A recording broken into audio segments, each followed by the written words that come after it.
The alarm bells rang across New Zephyr Station.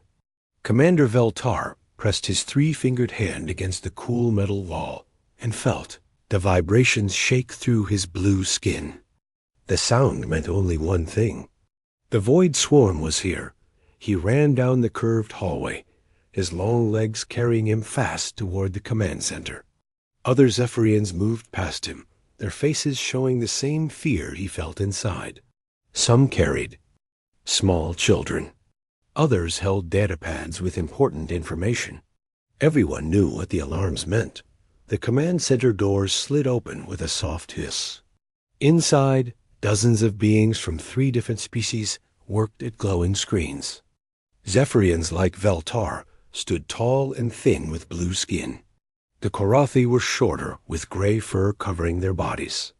The millions looked almost like walking trees, with bark-like skin and leaves for hair.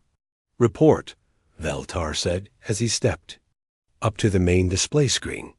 Captain Zorith, a female Zephyrian with darker blue skin, turned from her station. Her eyes were wide with worry. "Sir, the swarm has taken the Kepler system. All 12 planets are gone. We got the last refugee ship out just 20 minutes ago." Veltar felt his heart sink. 2 hearts beat in his chest, and both seemed to stop for a moment. The Kepler system had been home to 8 million beings. Now it was empty space and floating rocks. "How many systems does that make?" he asked, though he already knew the answer. 47, sir. In just 6 months, they have eaten 47 star systems." The main screen showed a map of their space. Red dots marked where the Void Swarm had been. Each red dot had once been full of life. Now they were nothing but dust and darkness. The Void Swarm was unlike anything the galaxy had ever seen. They came from the dark space between galaxies. Number. One knew where they started or why they came. They looked like giant black insects crossed with machines. Each creature was the size of a small ship. They worked together like ants in a nest, but their nest was the size of solar systems. They ate everything. Planets, moons, space stations, ships, and all the life on them. They turned matter into energy and used that energy to make more of themselves. Where they went, nothing remained but empty space. "Sir," called out Million Engineer Barkson from across the room. His voice sounded like wind through leaves. "I have the numbers from our weapons testing." Veltar walked over to the tree-like being. "Tell me." Barkson's leafy head drooped. "Our best plasma weapons barely scratched their armor. The quantum torpedoes we used on the outer moon of Helios did nothing. Even our new fusion bombs only killed a few of them, and they had thousands more. What about the new shield technology? They go right through our shields like they are not there. Their weapons seem to eat energy itself." Veltar rubbed his forehead with both hands. The Zephyrian collective had been at peace for over 300 years. They had the best science, the most advanced medicine, and beautiful art. But they had never needed to fight a war like this. The 3 species of the collective had always solved problems by talking. When they found new species, they made friends. When there were disagreements, they had meetings and found solutions that made everyone happy. Violence was something from the old days, before they learned to work together. But the Void Swarm did not talk. They did not want to make friends. They did not care about meetings or solutions. They only wanted to eat and grow bigger. "How long do we have?" Veltar asked. Captain Zorith looked at her screen. "At their current speed, they will reach our inner systems in 4 months. Our home worlds will be gone in 6 months. 6 months. The thought hit Veltar like a cold wind. In 6 months, there would be no more Zephyrians, no more Korathi, no more millions. Billions of years of evolution, thousands of years of culture, all gone. Have we heard anything from the other galactic powers? He asked. The Andromedan Empire says they are too far away to help, Zorith replied. The Crystal Confederation is moving their fleets to protect their own space. The Machine Collective has not answered our calls. Veltar was not surprised. The galaxy was a big place, and everyone looked out for themselves first. The collective had always been different. They helped others even when it cost them something. Now, when they needed help, they were alone. "Sir," said a young Karathi from the communication station. His gray fur was standing up with nervousness. "We have tried everything. Every weapon we know, every defense we can build, every ally we can call. Nothing works against them." The room went quiet except for the soft hum of machines. Everyone knew the young Karathi was right. They had tried everything normal beings could try. It was not enough. Veltar walked to the window and looked out at space. Stars twinkled in the distance, beautiful and peaceful. Soon, many of those stars would be dark. The swarm would eat the planets around them and move on, always hungry, always growing. "There is one more option," said old Million Counselor Woodhart from the corner of the room. His voice was so quiet, everyone had to stop and listen. "What option?" Veltar asked. Woodhart was the oldest being on the station. He had lived for over 600 years and knew more history than anyone else. His bark was deep brown with age, and his leaves had turned the golden color of autumn. "The Forbidden's archives," Woodhart said slowly. "There are records there of species we are not supposed to contact." Every being in the room knew about the Forbidden's archives. They contained information about dangerous species, planets that were too risky to visit, and technologies that were too powerful to use. Most beings in the collective never saw these records. Only the highest leaders knew what was inside. "Woodhart," Veltar said carefully, "we have rules about those archives for good reasons."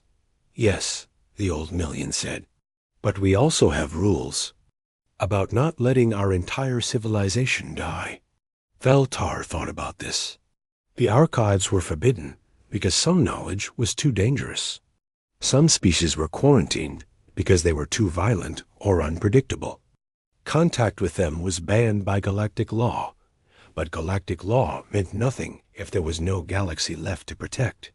"Show me," Veltar said. Woodhart moved slowly to a special terminal that needed his personal code to open. The screen flickered and showed a list of files marked in red. Each file was a species that had been studied and then locked away. "Here," Woodhart said, pointing with one branch-like finger. "Sol system, third planet, species name, human." File opened and showed a blue and green world covered in clouds. It looked beautiful and peaceful, like many worlds in the collective. But the warning signs around the file were bright red. "What does it say about them?" Veltar asked. Woodhart. "Read from the screen. Extremely violent, highly unpredictable, no respect for authority, tendency to solve problems with overwhelming force. Recommendation: do not contact under any circumstances." Why were they studied in the first place? 200 years ago, a science ship found them by accident. They were fighting a war with themselves, using nuclear weapons. The science team watched for a few months and decided they were too dangerous for contact. Veltar looked at the image of the blue world. Somewhere down there lived beings who fought wars with nuclear weapons. The idea made his skin crawl. The collective had stopped using nuclear power centuries ago because it was too risky. "But sir," Woodhart continued, "there is something else in the file. The science team noted that humans have one unusual trait." "What trait?" "They never give up. No matter how bad things get, no matter how impossible the problem seems, they keep fighting until they win or die trying." The room was silent again.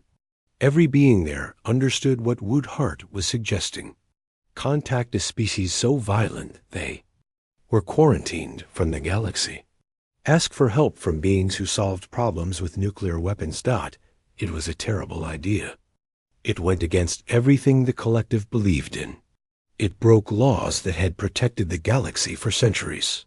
The swarm will be here in 4 months, Captain Zorith said quietly. Veltar looked around the room at his friends and colleagues. These were good beings who had spent their lives trying to make the galaxy a better place. They deserved to live. Their families deserved to live. Their entire civilization deserved to continue. Send the message, he said. Woodhard S. Leaves rustled with worry. Are you sure, Commander? Veltar looked one more time at the image of the blue world called Earth. Somewhere down, there lived beings who never gave up, no matter what. Send. The message, he said again. We are out of options. If these humans are as dangerous as the files say, maybe that is exactly what we need. The message was prepared quickly. It was simple and direct. The collective was dying. They needed help. They would share all their technology and knowledge in return. As the communication beam shot across space toward the distant blue world, Veltar wondered if they had just made the biggest mistake in galactic history. 4 months later, they would have their answer. The reply came back faster than anyone expected. Commander Veltar had thought it would take weeks for the humans to decide what to do. Instead, the answer arrived in just 3 days. Sir, we have a response from the Sol System, called out the Karathi communications officer.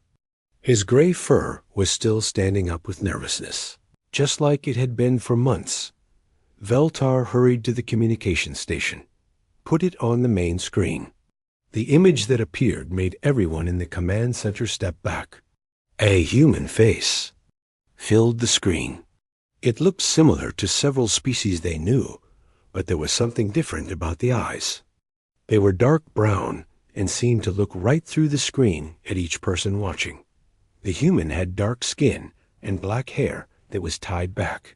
Scars marked the left side of the face, and a thin line of metal ran from the ear down to the jaw.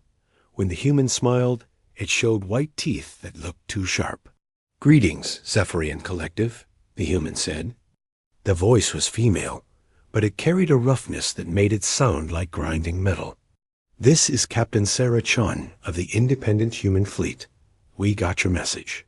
Veltar felt his 2 hearts beating fast. This was really happening. First, contact with the forbidden species was actually taking place. Captain Chun, he said, stepping forward so the human could see him. Thank you for responding to our call for help. I am Commander Veltar of the Collective Defense Force. The human's smile got wider, showing more of those sharp teeth. Defense. Force? That's cute. Let me guess, you guys have been trying to talk your way out of this problem? The comment stung because it was true. Veltar tried to keep his voice calm. We have attempted diplomatic contact with the Void Swarm, yes. They do not respond to communication. Of course they don't, Captain Chun said with a laugh that did not sound happy. Giant space bugs don't usually want to chat. They want to eat everything and make more giant space bugs. Captain, we are desperate.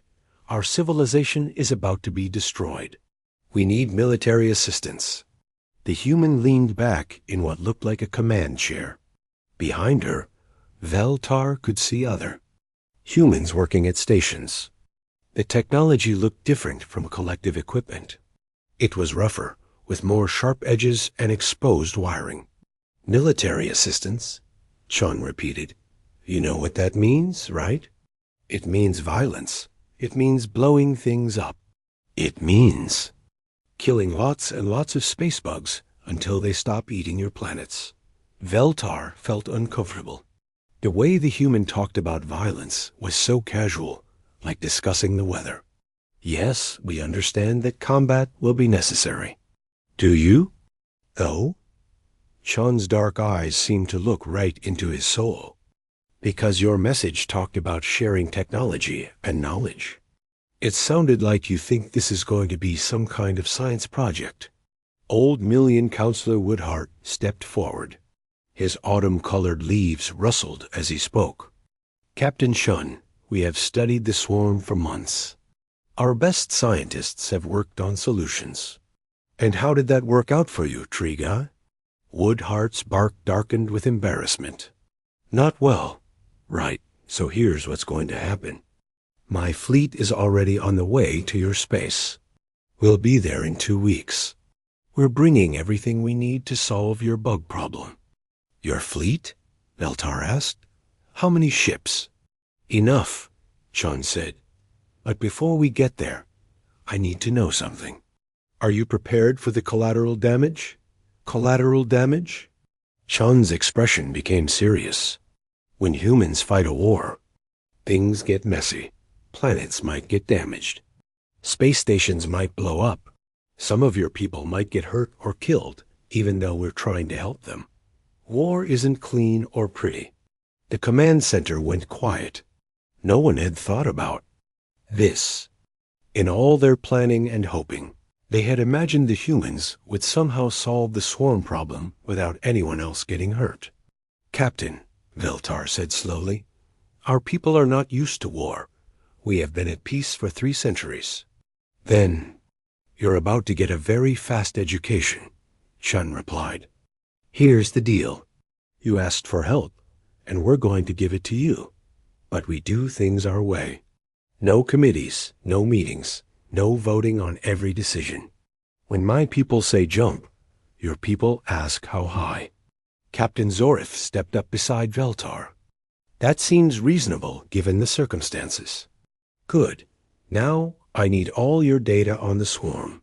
Everything you've observed, every test you've run, every theory your scientists have come up with.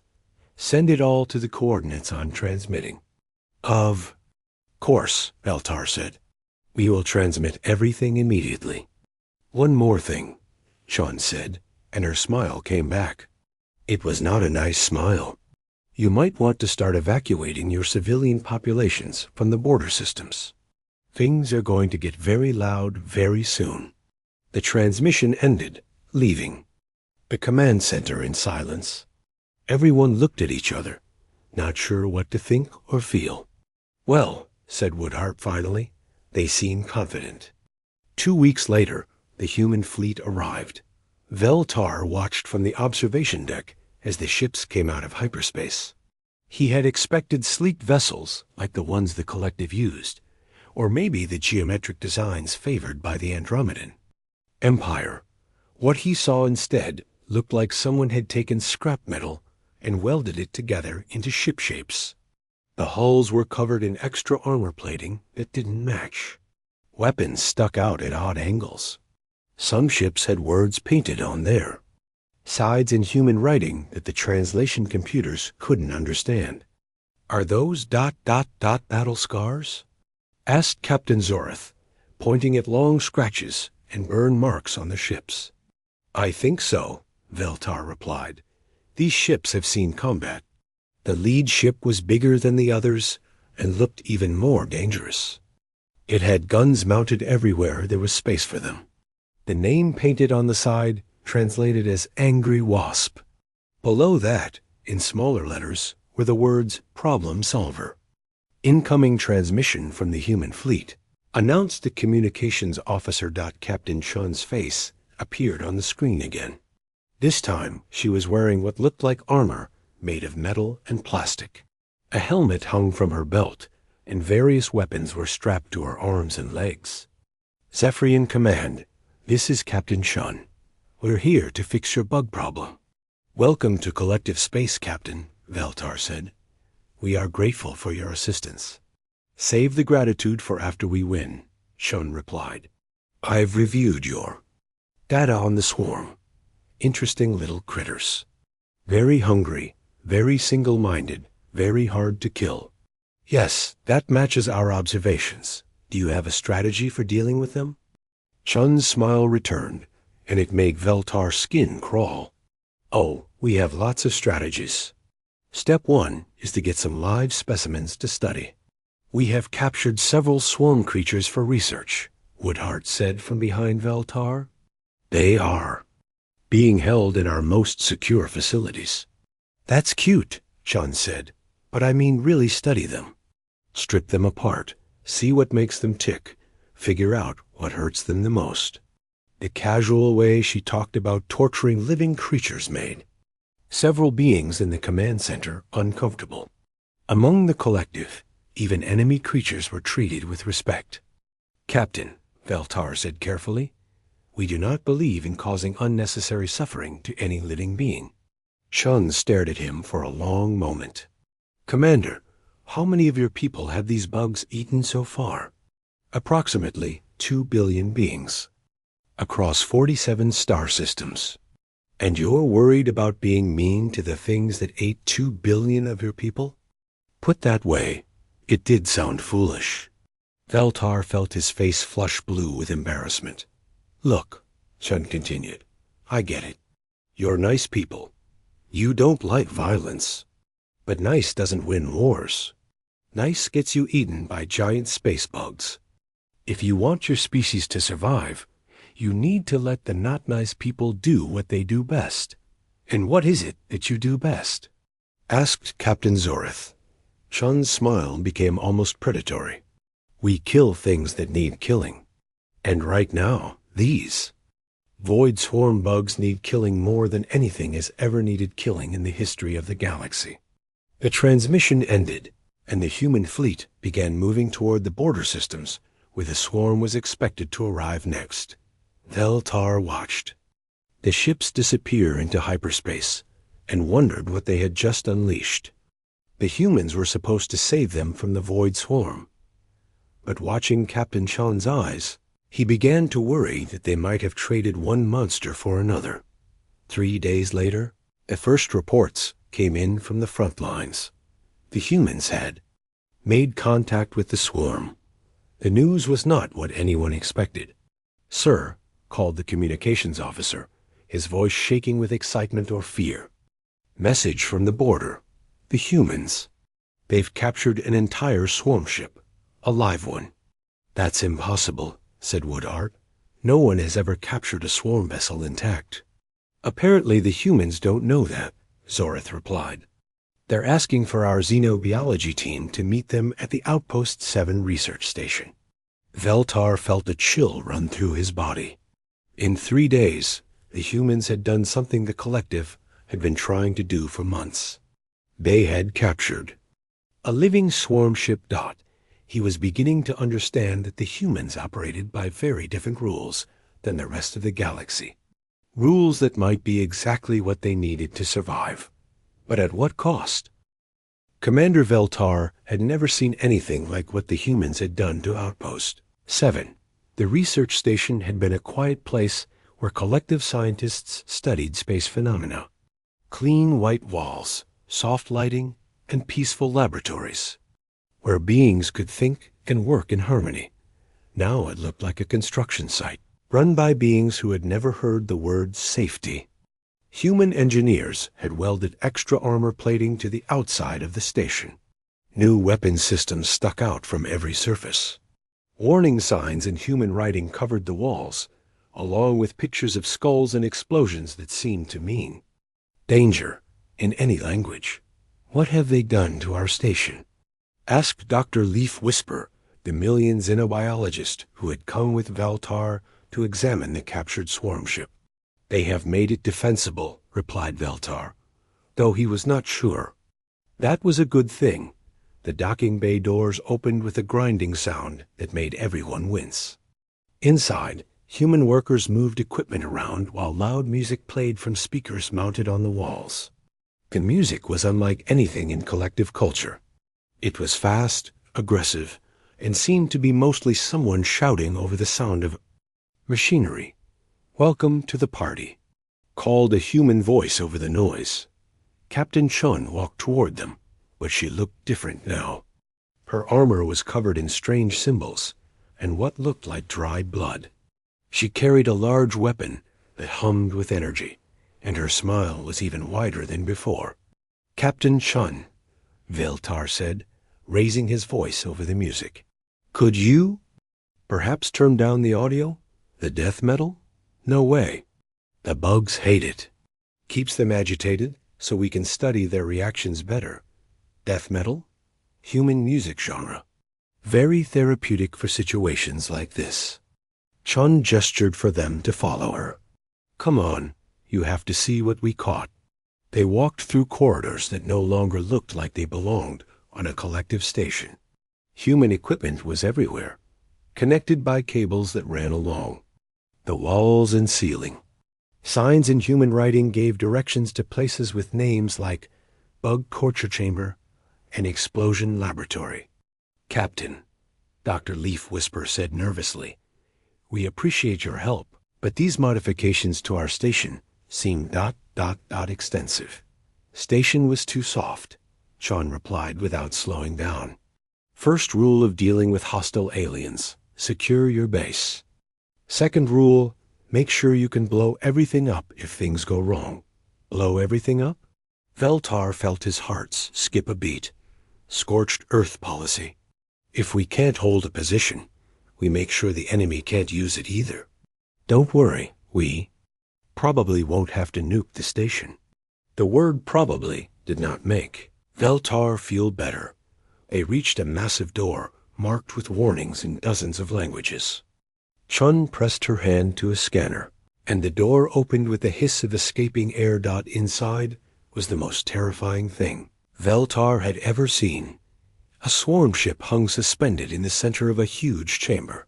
It was the size of a small moon, black as space and covered in what looked like living metal that moved and shifted like skin. But it was not moving now. Thick cables connected it to human machines, and bright lights illuminated every surface around the ship. Human technicians worked on platforms and in zero-gravity suits. They were cutting pieces off the creature ship and connecting monitoring equipment to its hull. Some humans were actually inside the ship, and Veltar could hear them talking over communication systems as they explored its interior. How did you capture it alive? Dr. Leaf Whisper asked in amazement. Chun's smile became even more predatory. Electromagnetic pulse weapons, followed by harpoon cannons, followed by really big nets. And we dragged it here with tractor beams and started asking it questions. You can communicate with it? Not with words. But pain is universal. When we hurt it, it tries to get away. When we stop hurting it, it calms down. Very basic communication, but it works. Veltar felt sick. Captain, this creature is a living being. Torturing it is wrong. Chun turned to look at him, and her eyes were cold. Commander, this living being has eaten 2 billion of your people. It would eat you right now if we let it loose. It doesn't care about your morals or your feelings. It only cares about consuming everything in the galaxy. But surely, there must be a more humane way to study it. Humane?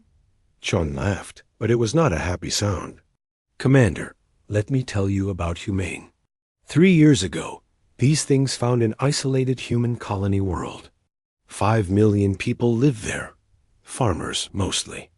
Peaceful folks who grew food, and raised children and made art. She pointed at the captured ship. These things ate the entire planet in 6 hours.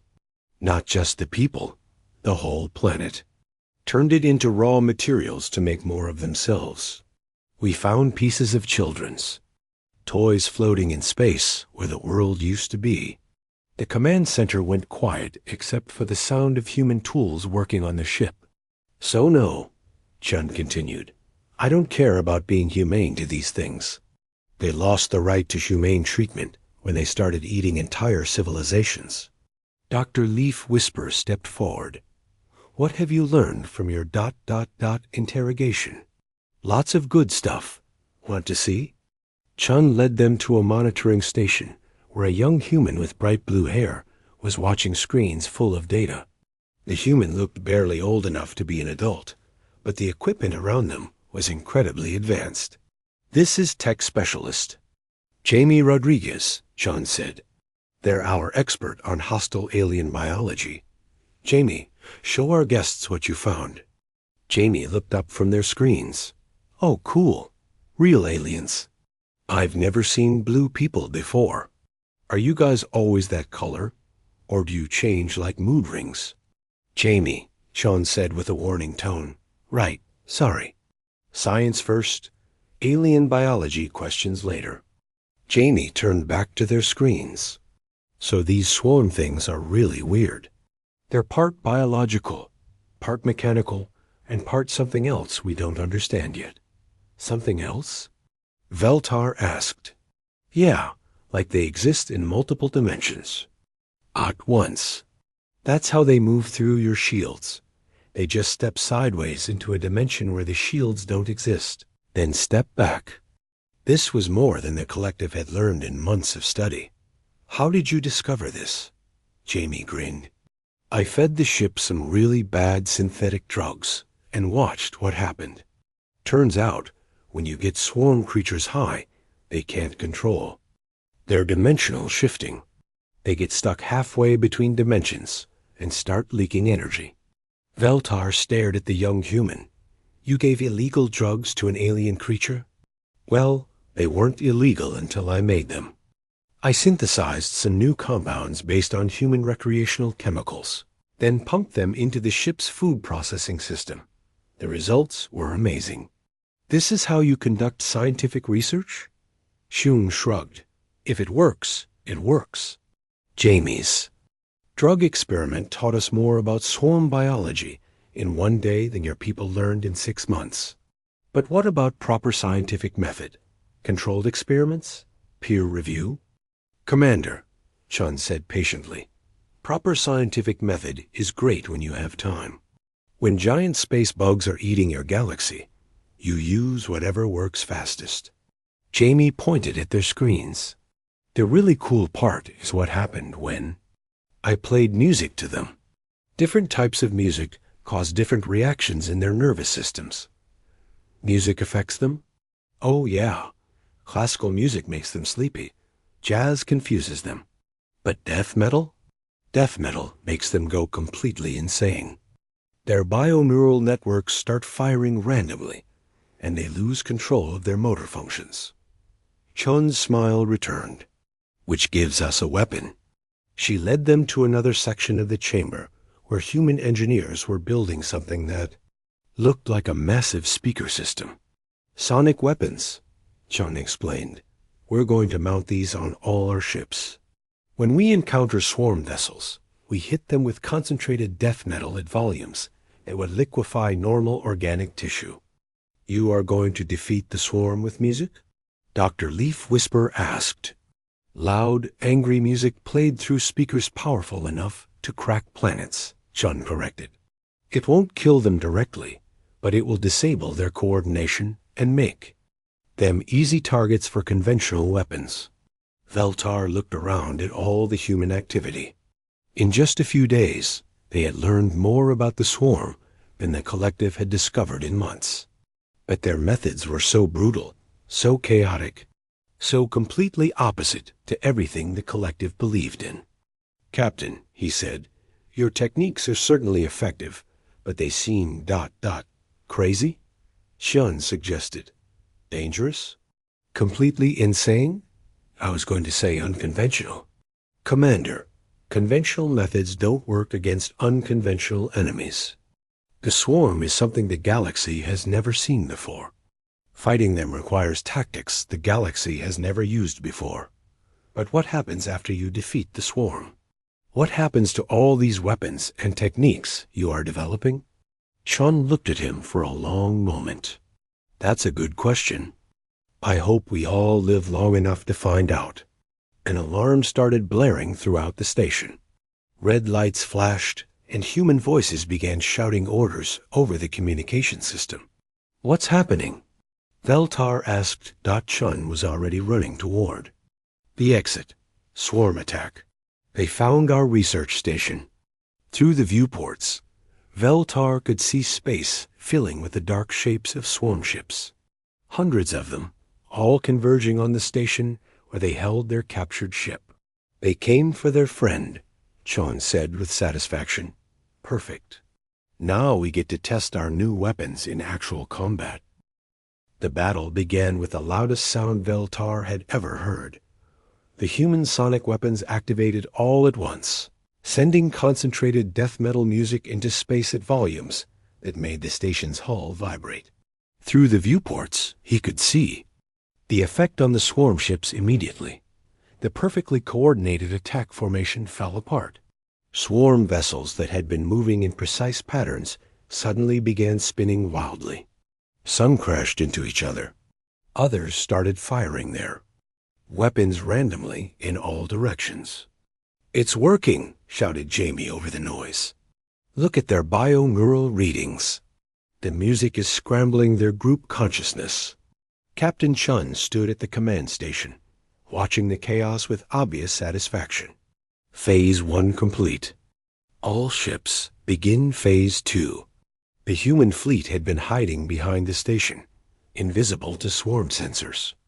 Now they came roaring out of hiding with weapons blazing. But these were not the careful, precise energy weapons the collective used. These were projectile weapons that fired solid metal at incredible speeds. "Are those ... bullets?" asked Dr. Leaf Whisper, staring at the displays. "Railgun rounds," Chun corrected.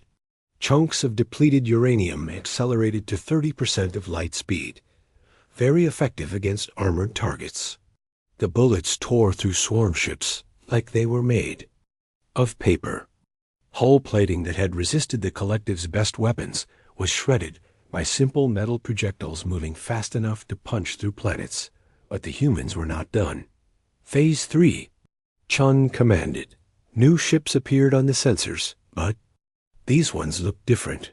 They were not sleek warships, but converted cargo vessels with massive engines strapped to their hulls. "What are those?" Veltar asked. "Asteroid delivery system," Chun replied casually. "We strapped hyperdrives to some really big rocks and programmed them to ram into swarm ships at faster-than-light speeds." Veltar watched in horror as the converted asteroids jumped to hyperspace, appeared right next to swarm vessels, and crashed into them with the force of nuclear explosions.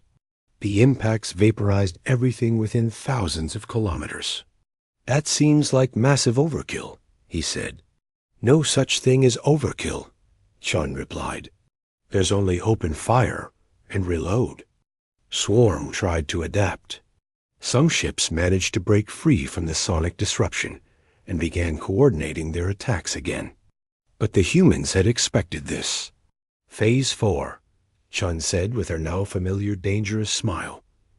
"Jamie, activate the virus." With pleasure. The young tech specialist began typing rapidly on their console. "Uploading Skullcrusher 94 Special. Surprise in 3.2.1. Deployed." Suddenly, several swarm ships stopped moving entirely. Their bioluminescent markings began flashing in random patterns, and some actually started attacking other swarm vessels. "What did you do to them?" Dr. Leaf Whisper asked in amazement. Jamie grinned. "Remember how I said the swarm exists partially in digital space? Well, I wrote a computer virus specifically designed to infect biodigital neural networks. It makes them think their own ships are enemies." "You hacked their brains?" "Technically, I hacked their distributed consciousness matrix. But yeah, basically. I hacked their brains. The virus spreads from ship to ship through their communication links. Give it another few minutes, and half their fleet will be fighting the other half." Veltar could not believe what he was seeing. In less than 30 minutes, the humans had turned a coordinated swarm attack into complete chaos using music, bullets, asteroids, and computer viruses. "Phase 5, Chun called out. "There's more?" Veltar asked weakly. "Oh, we're just getting started. All ships, deploy the special ammunition." The human weapons began firing different projectiles. Instead of metal bullets, they were shooting what looked like metal spheres that exploded when they hit swarm ships. But the explosions were wrong somehow. They spread in patterns that defied physics, consuming everything they touched. "Antimatter warheads," Chun explained. Each one has the explosive power of a small star. We only use them for special occasions. You brought antimatter weapons to our space? Veltar felt faint. Just a few dozen. Don't worry, we're very careful. With them, one of the antimatter warheads detonated near a cluster of swarm ships. The explosion created a temporary black hole that sucked in everything within a light second, radius before evaporating in a burst of radiation that lit up half the star system. That's your idea of careful? Hey, we aimed it away from the station. Chun said defensively.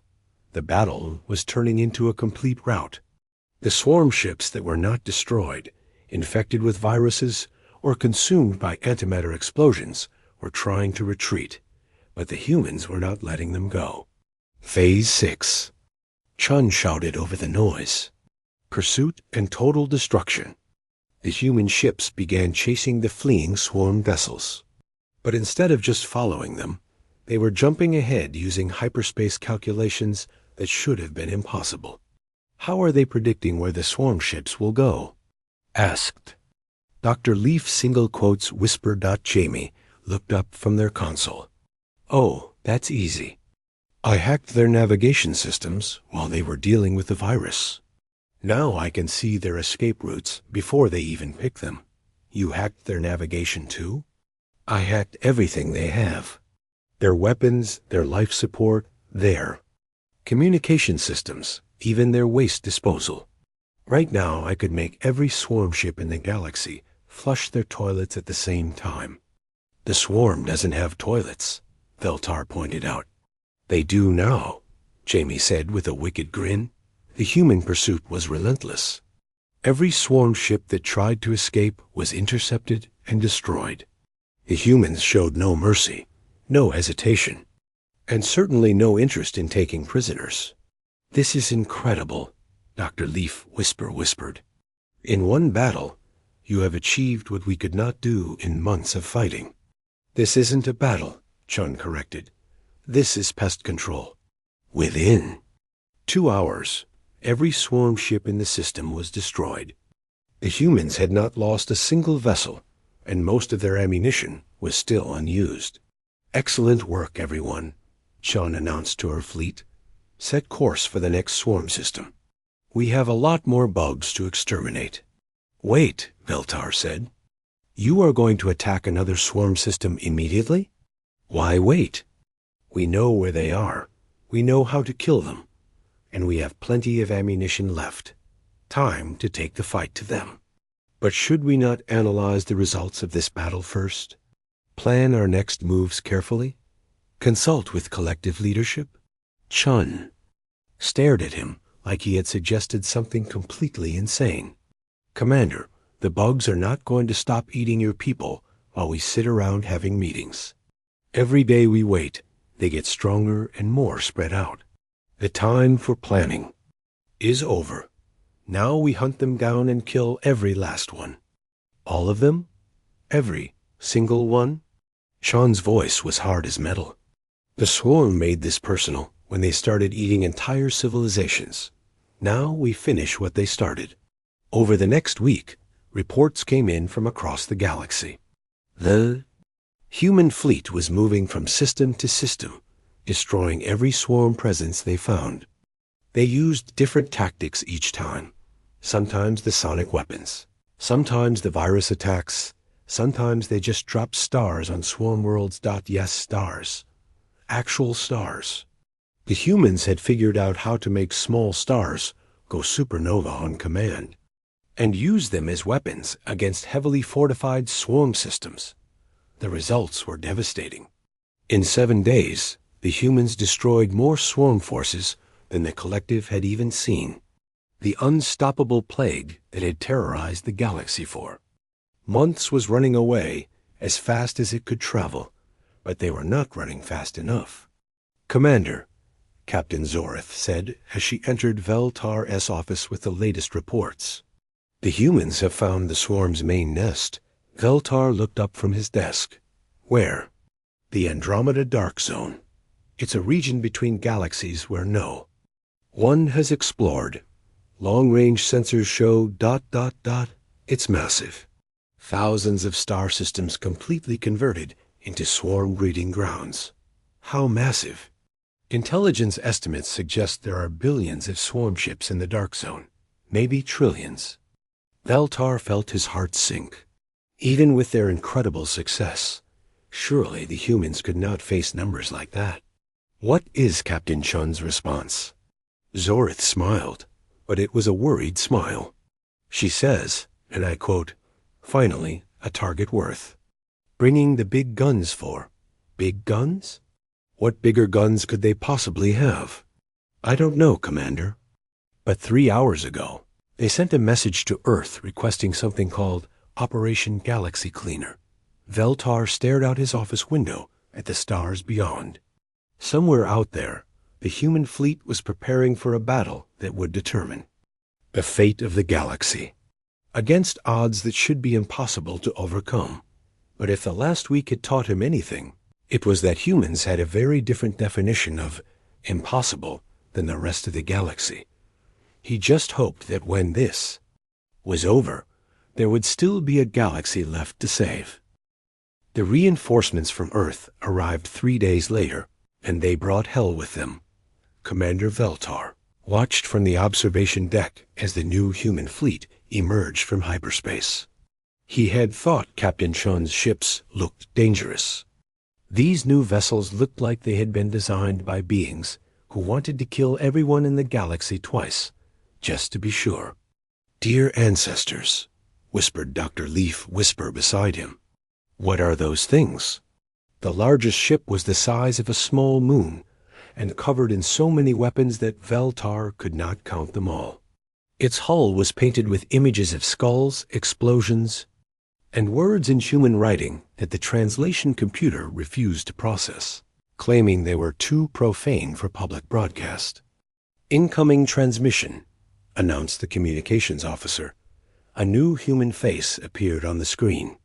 This one was older than Captain Chun, with gray hair and scars that covered half his face. When he smiled, several of his teeth were made of metal. "Greetings, alien friends," the new human said in a voice that sounded like grinding rocks. "This is Admiral Marcus Overkill Johnson of the Earth Defense Force. I hear you have a bug problem." "Admiral Johnson," Veltar said carefully, "we are grateful for Earth's assistance. Captain Chun has been very effective in dealing with the swarm." "Chun's good people," Johnson agreed. "But she's been playing with the practice targets.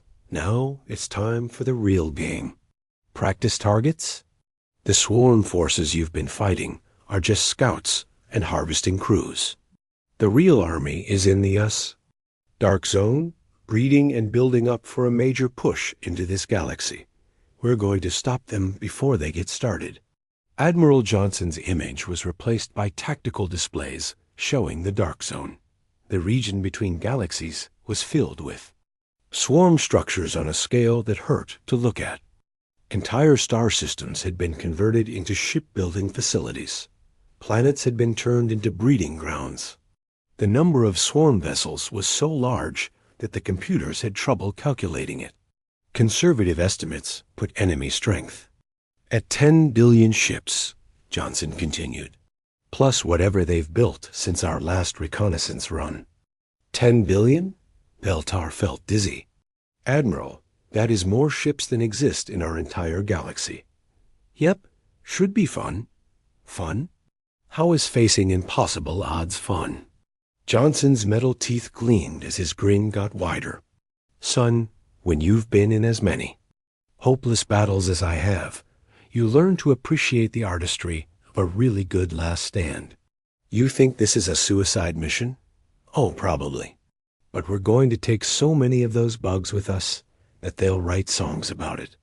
Speaking of which, has anyone told you about Operation Galaxy Cleaner?" Veltar shook his head, afraid to ask. "It's beautiful in its simplicity," Johnson explained. "We're going to fly right into the middle of their nest and detonate every star in the Dark Zone simultaneously." The command center went completely silent. Even the background hum of machinery seemed to stop, You're going to explode an entire region of space? Dr. Leaf Whisper asked in a voice barely above a whisper. Every star, every planet, every asteroid. Turn the whole dark zone into an expanding wall of plasma that will sterilize everything for 1,000 light years in every direction. But that will destroy billions of star systems. Empty star systems, Johnson corrected. The swarm ate everything that was alive there. Now we're just cleaning up the leftovers. How is that even possible? Quantum cascade reaction. You set off one star, and it triggers the next one, and so on. Like dominoes, but with nuclear fire. The eggheads back on Earth have been working on the math for months. Captain Chun's voice came over the communication system. Admiral, this is Chun. My fleet is ready to move. Excellent. All ships, form up for the final push. Remember, people, we only get one shot at this. Make it count. The combined human fleet began moving toward the dark zone.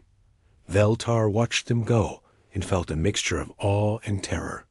These beings were about to attempt something that would either save the galaxy or destroy a significant portion of it. Commander, said Captain Zorth, should we inform the other galactic powers about what the humans are planning? Veltar thought about it. What would we tell them? That the beings we contacted are about to explode a region of space larger than most empires? That they plan to commit genocide on a scale never before seen in galactic history? When you put it that way, it does sound rather alarming. Let us wait and see what happens. If they succeed, we can explain later. If they fail, it will not matter what anyone thinks. The human fleet disappeared into hyperspace, heading for the dark zone and the largest military engagement in galactic history. For 3 days, there was no news.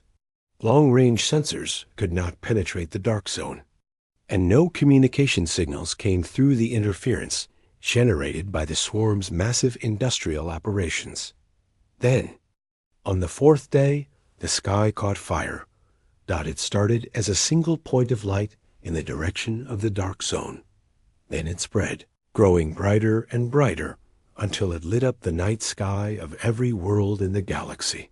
The light was so intense that it was visible even during the day on planets with thick atmospheres. What is that? Asked Dr. Leaf Whisper, staring at the screens showing the expanding wall of energy. That, said Veltar quietly, is 10 billion swarm ships dying all at once. The cascade reaction continued for 6 hours. When it finally stopped, an entire region of space that had once contained thousands of star systems was now nothing but cooling plasma and scattered particles. Incoming transmission, announced the communications officer. It's from Admiral Johnson.